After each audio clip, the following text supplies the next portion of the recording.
Good morning, everybody, and welcome to a special edition of RAMP, Real Access Motivates Progress Live Podcast. I have two amazing guests for you today that I am so excited to have the honor of our Governor Dan McKee and our Lieutenant Governor Sabina Matos with us today, talking all about the ADA and accessibility in Rhode Island. I know that they're big supporters because I have been talking to them right along, and I cannot wait to share with all of you their commitment to accessibility here in Rhode Island. So welcome, Governor and Lieutenant Governor. How are you today?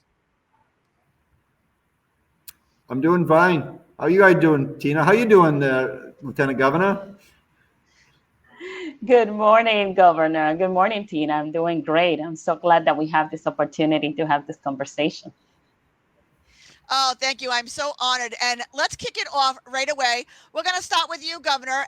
Tell us a little bit about yesterday was the 31st anniversary of the signing of the ADA. What did that mean to you? And tell us a little bit about what you did to honor that yesterday. Yeah, so we certainly made it known, through our social media that it's a day to, be recognized and to be celebrated, for the ADA's legislation that was passed, which is actually a, both Republican and Democrat issue, right? The disability issue. So to be strongly supported through national legislation, very important. I mean, look, let's face facts here. There's people who need help, and this legislation is helping a lot of people. So certainly celebrate that. That's fantastic. Lieutenant Governor, what did that mean to you, and what did you do to celebrate the ADA yesterday? Thank you, Tina. Just as the governor office, the governor himself also, we made sure that our social media platform, we share the information because that is a reason to celebrate the ADA, American Disability Act of 1990, which in 1990 was passed, but it was way overdue already. So we made sure that we share the information in our social media platform. So everyone in Rhode Island was aware of the importance of this legislation. Oh, I thank you so much. And like I said, I know you're both huge supporters. With disability being the largest minority in this country, with 26% of the population, that's 1 in 4 people having a disability, 10% using a mobility device.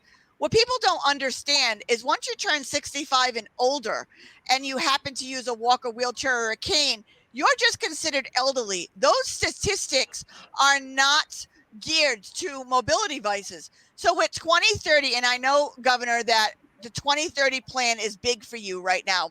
With 2030 and our baby boomers, half of Rhode Island will be 65 and older.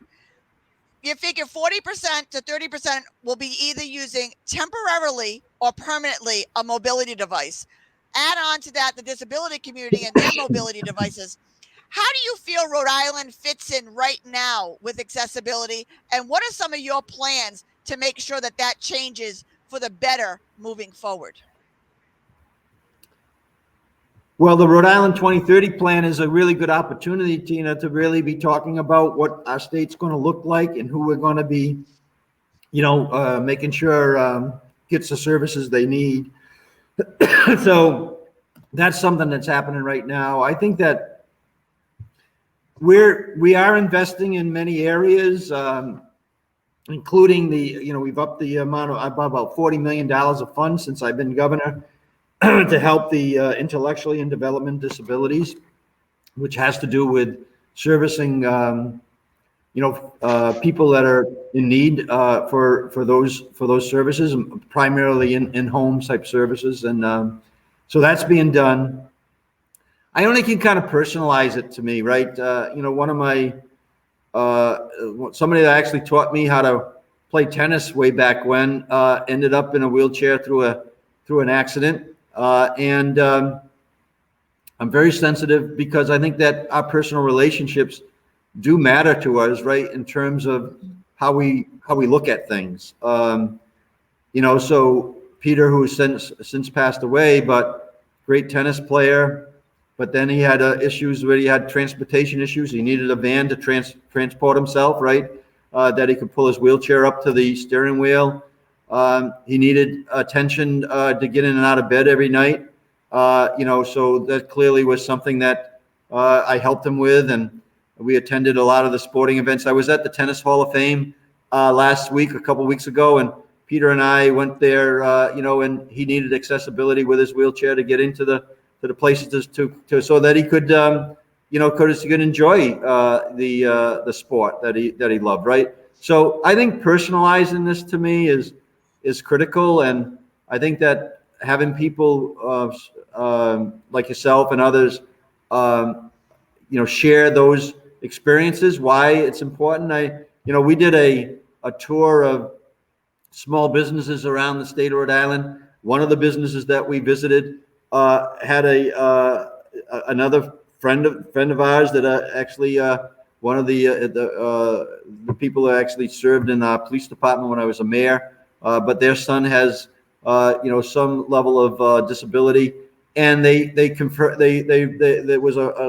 shop was called Red, White, and Brew, which was a coffee shop that was opened up by the family, and created employment for their family members that were Down syndrome type of individuals that had that disability. But then they did something really neat. They sectioned off a part of their coffee shop so that they actually highlighted art and related materials that were designed and produced by people with some form of disability. I ended up buying, I think, a paperweight of something like that was put together. So I think you personalize this thing, Tina. That to me, and then you take a look at what we just opened a bridge between Cumberland and Lincoln, two of our communities. I'm a Cumberland resident, a mayor of Cumberland, and at the bottom of the street there was a senior facility. To your point,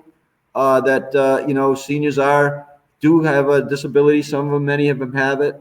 And one of the individuals in a wheelchair, they couldn't get in up and down off the sidewalks to go over the bridge. And when we did the redesign on that, as a mayor, I called in. I said, "You got to correct that." And along with town administrator Joe Alman, who's now a deputy chief of staff in our office, and it is. And when we opened it up, there's the individual that is in the wheelchair. And I said, "So did we fix it?" And then she was like all smiles and saying, "Yeah, you fixed it, Dan." So I think it's the big things, it's the small things that matter, but I think, really bringing it down to your personal relationships is the key. It's so true, because so many people can end up in this community in the blink of an eye. Like, look at me, 10 minutes. I walked into a minor surgery and woke up with a spinal stroke with no use or feeling in my legs. I had to learn to navigate from a wheelchair. My active life turned to a wheelchair, but I still wanted to be active and I still wanted to participate. So when I realized how inaccessible our world is, instead of crying about it, I'm doing something about it and raising positive awareness and real world ideas of how this happens. Lieutenant Governor, from what you've seen, because I know you've hit all 39 cities and towns, what have you seen and how do you feel Rhode Island is doing in accessibility, and where do you think we need to go?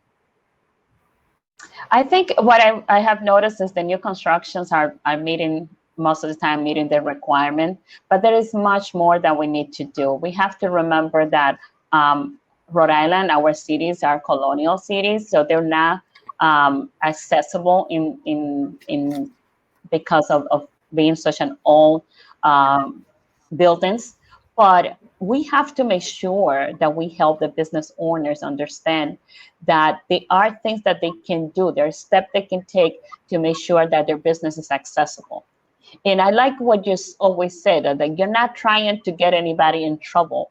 We're trying to make sure that you're able to make your business accessible so you can have more customers. There's a lot of customers out there that want to come to your business, and they're just waiting for the business to be accessible to them.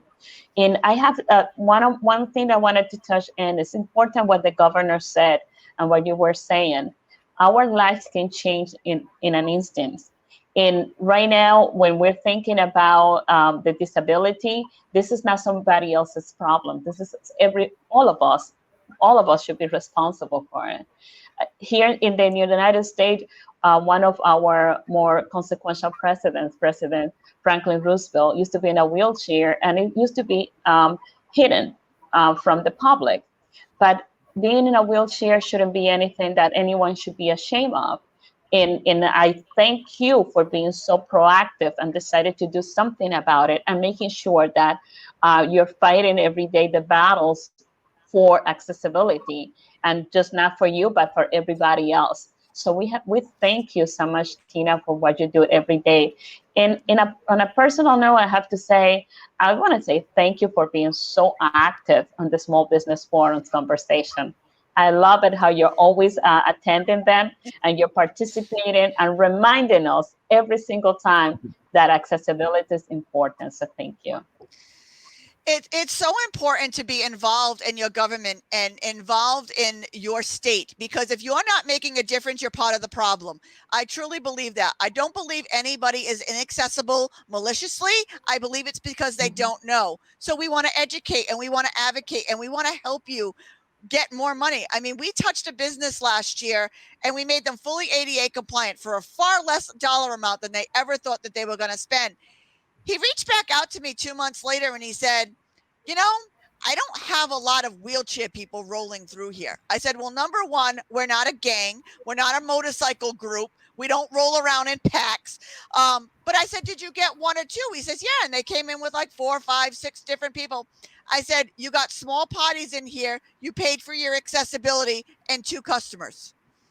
So what more could you ask for? And now these people have a place to go and make memories with their family and friends and go out and be part of everybody else.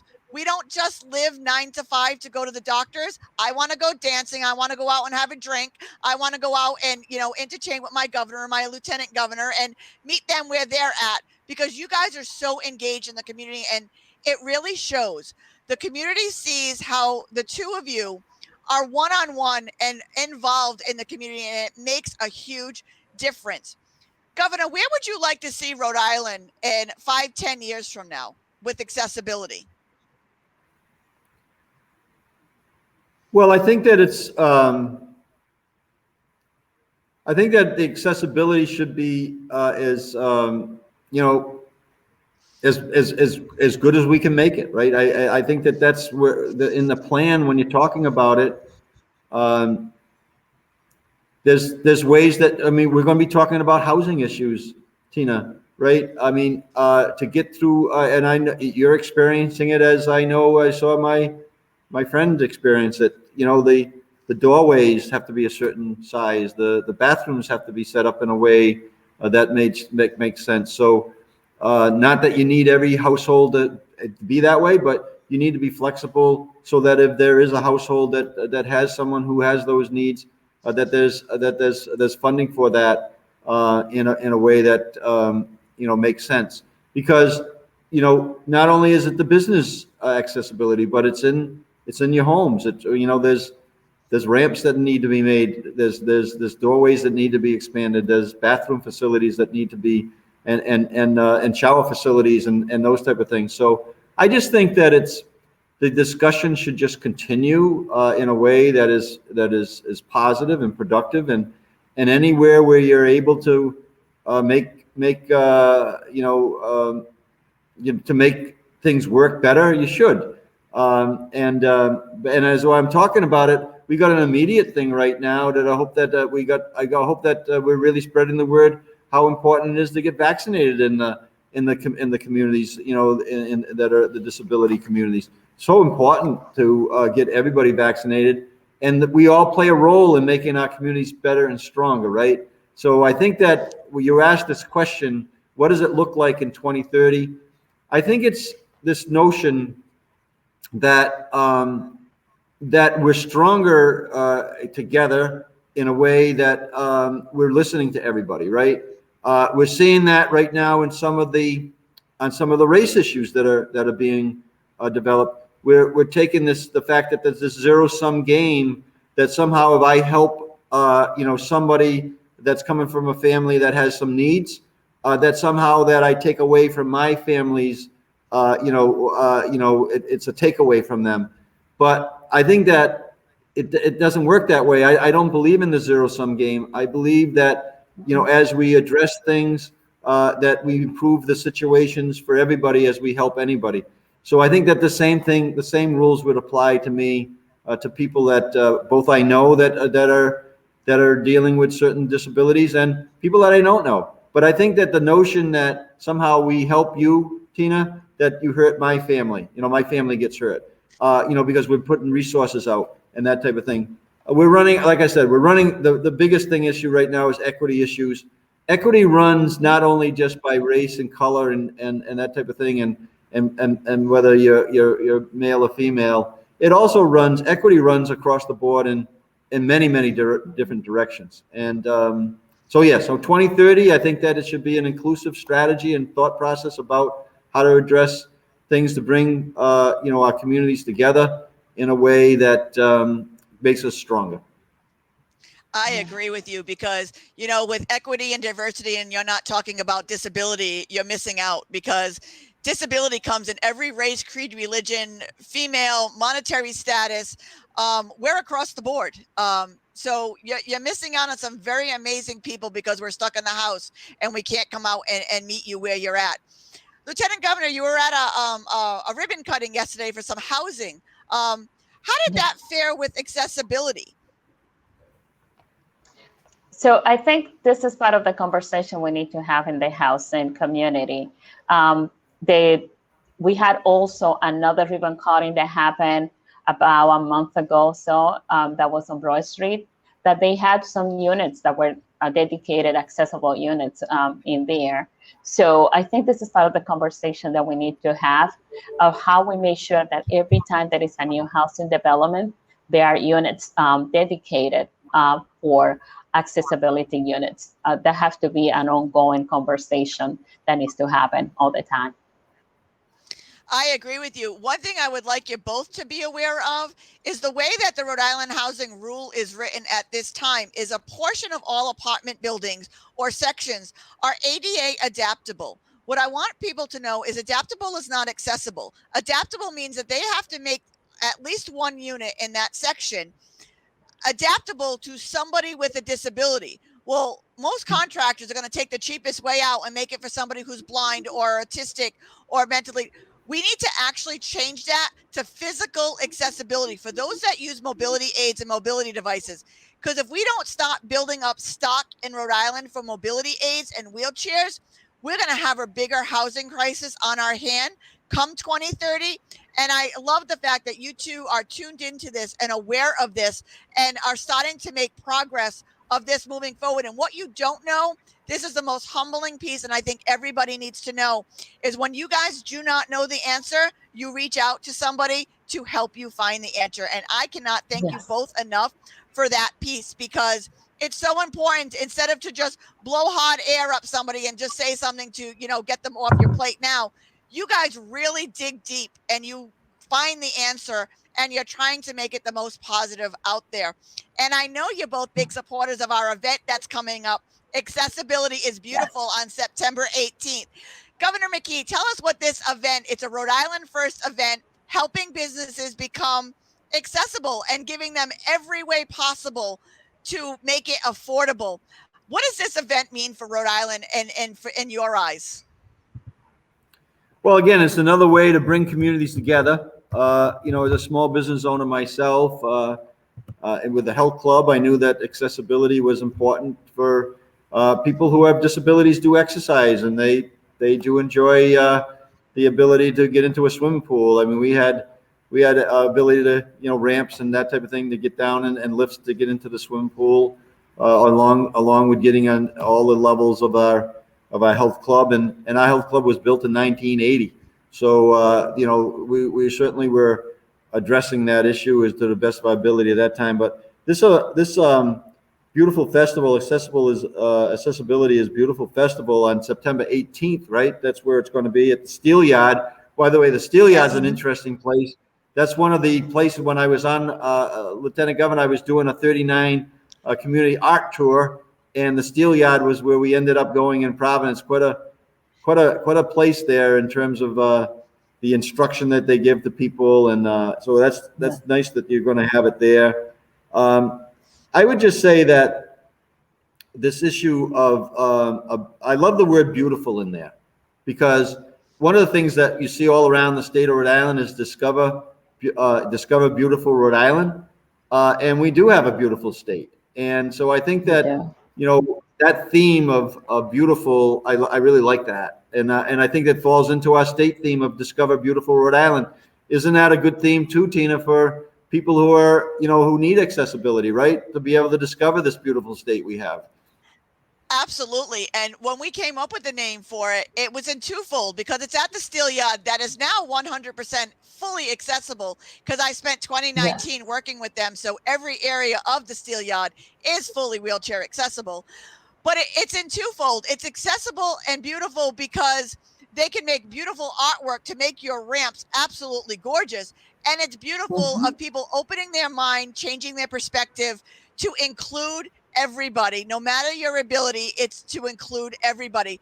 This event, we have MCs and talent and artists and everything from all walks of life, all abilities, all working together, and you wouldn't know the difference, from wheelchairs to walkers, all working together to make this event possible. And just to see this all come together is going to be beautiful for our state. And we hope it's an annual event moving around the state of Rhode Island and the country. We are so excited for this event. Lieutenant Governor, what does this event mean to you for the state of Rhode Island?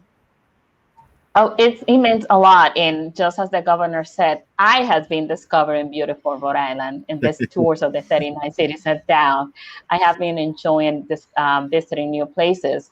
And you're going to have this event at Accessibility is Beautiful. It's going to be the Steel Yard, which is right here in the Oneonville Valley area of the city of Providence, which is part of the area that I used to represent when I was in the city council. I love the work that the Steel Yard does, and I'm so happy that you chose that location. And they have always been proactive like that. I'm happy to see how you went there and made sure that every activity that they provide is 100% accessible. I couldn't think of a better location for it. And I'm so looking forward to this event. Accessibility is beautiful, and I'm looking forward to it. Yeah. And there's going to be some surprises at the event. I had a vision of a beautiful, accessible picnic table that they have made come to life. And I cannot wait to share this idea, because it's not only a beautiful piece, it's a beautiful statement when you see it all put together. And I'm very hoping that the state of Rhode Island commissions some of these to put them across the state, because what a powerful statement to have disability in artwork across our beautiful country, beautiful state all together. What do you think some of the asks to our other elected officials coming from the top down? What do you think some of the asks for our elected officials of what they should be doing in their communities about getting people to get to this event and why it would be important? Governor McKee? Well, I think it's communicating with your constituents, right? I mean, you talked about earlier. And our lieutenant governor is doing an incredible job reaching out, talking to people, using our ability to communicate, whether it's face to face or whether it's through some sort of media or some sort of a social platform. I think that it's an opportunity, Tina, I think, for people to seek to understand the issue better. I think that that's one of the things that, in all these areas that we're dealing with, I'm talking about, the issues that have to do with equity. And I'm so glad that you were able to, just reinforce the idea that this equity issue is not just a race issue. And so, the office that the lieutenant governor came from, which is the diversity office, I look at diversity as being, it represents more than just having the same type of people in the same space. So having, 50 people who have some sort of a disability in the same place, that's not diversity, right? Having people that look like me in one place, that's not diversity. And the same thing with the lieutenant governor. It's a merging of the different components that make up our communities. That creates diversity. So I think that the one thing that leaders can do, whether they're community leaders and community advocates, or whether they're like yourself or elected, is just to share with people, here's an opportunity to seek and understand something about the community, the people that live in our communities. and they should take that opportunity to take the time to come on September 18th to the Steel Yard in Providence and listen to you, Tina, right? And listen to others that are dealing with the same issues, because those are the people we represent. I'll say one last thing. So not only and Sabina left it up in her office, there's 39 shields for, one for each community in the state. What I've done now is I've got flags that I put in, 39 flags in our stateroom, so that when we talk there, we understand that we're representing the people, all the people that live in all those 39 cities and towns, Tina. So, and I've said this once, I've said it 1,000 times. We have 39 cities and towns. Every community is important. The people who live in those communities are important, and the communities that make up the communities are important. So that's where the equity piece is. That last statement about the communities that make up the communities are important. That's the diversity. That's the equity. So people should take the opportunity to come in, listen, and understand better. That's the first step to any progress, right? Is understanding the issue. Absolutely. And like I said, it's going to be elected officials. It's going to be leaders. It's going to be businesses. It's going to be people of all abilities. It's a networking event. It's to learn from each other, to open your mind to a new perspective. It's learning how we can all help you. Again, if you're not part of the problem, if you're not part of the solution, you're part of the problem. So let's all be part of the solution. Lieutenant Governor, do you have anything to add to that? Yes, so I would like to add, honestly, that this is a great opportunity for the local leaders to come and the business owners to come and learn from all of you that accessibility doesn't have to translate to a costly thing. It could be done in a way that is cost effective. And there are resources available also to help you make your business accessible. I think this is going to be a great opportunity for the local elected officials also to learn about what other things they can do to make sure that every project that is being done in their community is accessible, and they're thinking about that every time they're going to do a new project. But also for this business owners to understand that making their business accessible doesn't translate to a costly investment. There are many things that they can do to make their business accessible that is really affordable. Absolutely. I mean, what we do is we go out to the businesses free of charge, and we do what we call a roll through. We roll through your front door. We'll roll through your bathroom. We'll give you real world ideas. I rolled through the oldest library in Providence, and the first words out of their mouth to me were, this is going to cost us between $50,000 and $100,000 to be completely ADA compliant. They spent less than $1,000, and I can get to every room in the library. Are they ADA compliant completely? No. But can I get to every room in my big power chair? Yes. That's what it's all about. Let's give you real world ways to let more people in. Once you let more people in, the money will be there to, fully become ADA compliant and getting your business ready for the future. That's what it's all about. We want to work together. There's tax breaks out there, state and federal tax breaks.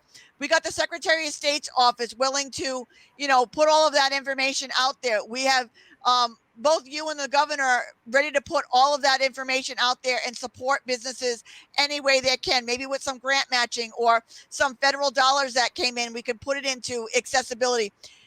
Even events. This is something very important. You just went to the Newport Folk Festival this weekend, Governor McKee. How accessible do you think it was, and how important do even outdoor events need to be thinking about wheelchair accessibility to be included? Yeah, so I think that event, because of the nature of the way that you can kind of enter the Fort Adams and you can enter the Fort Adams immediate area in the quad and then outside where the stage was over the Newport Harbor, which was, by the way, beautiful. I mean, it was what you talk about, discover beautiful Rhode Island.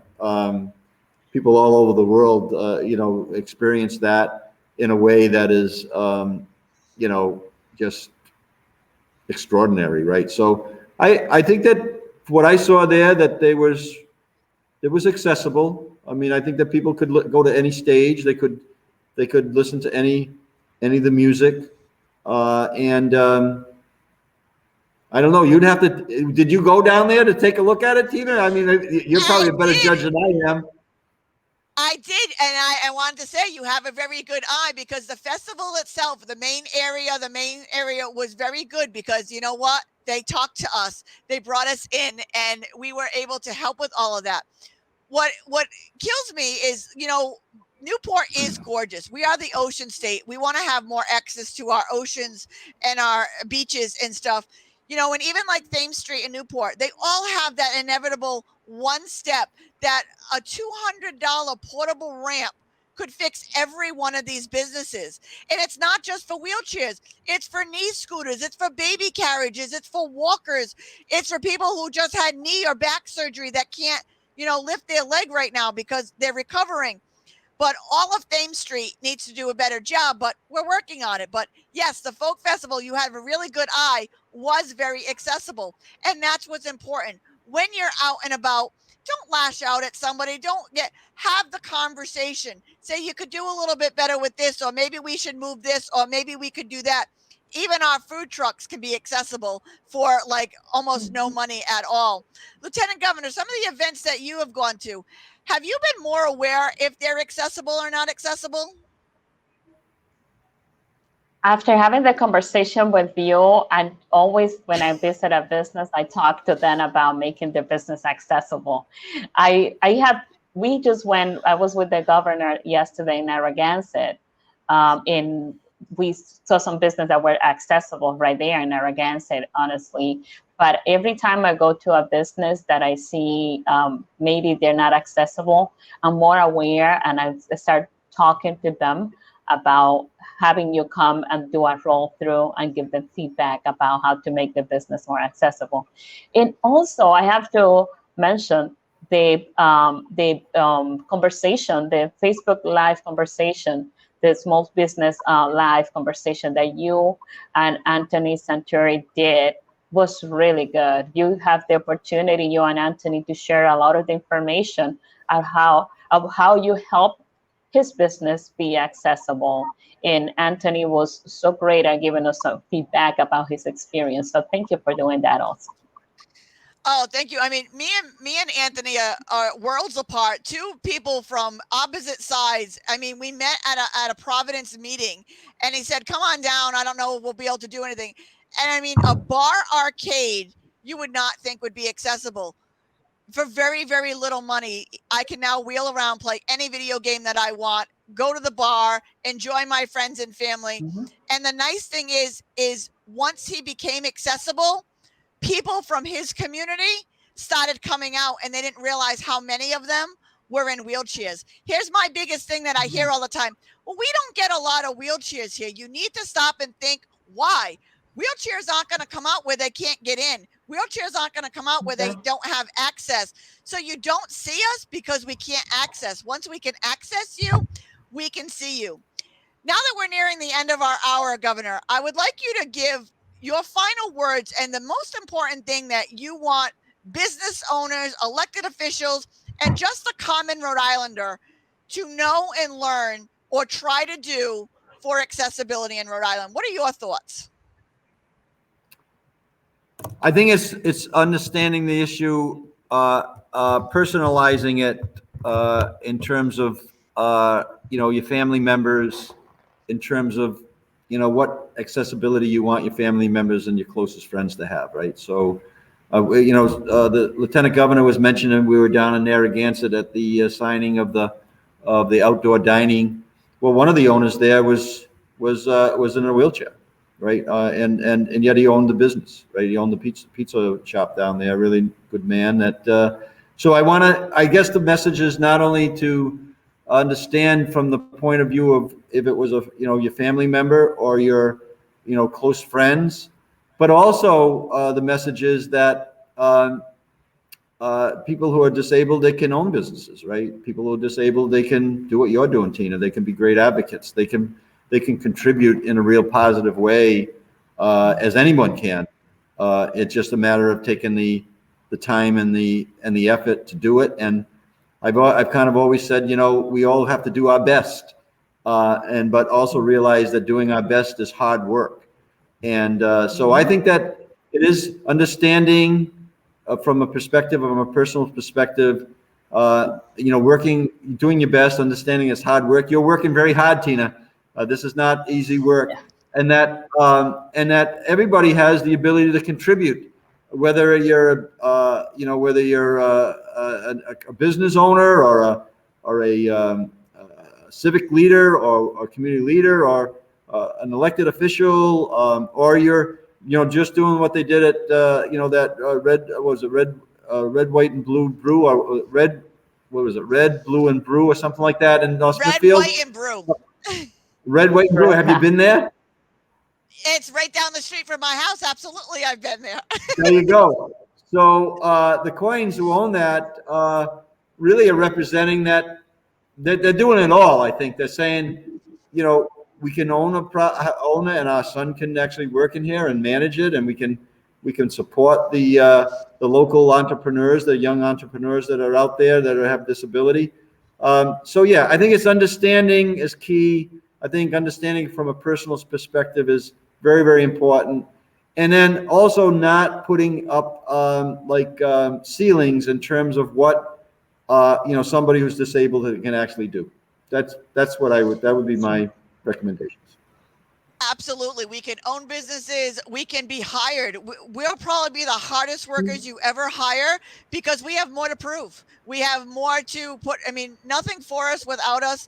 And don't tell me what I can't do, because I will say, watch me, and I will do it. It may look different, but I will do it one way or another. I will find a way.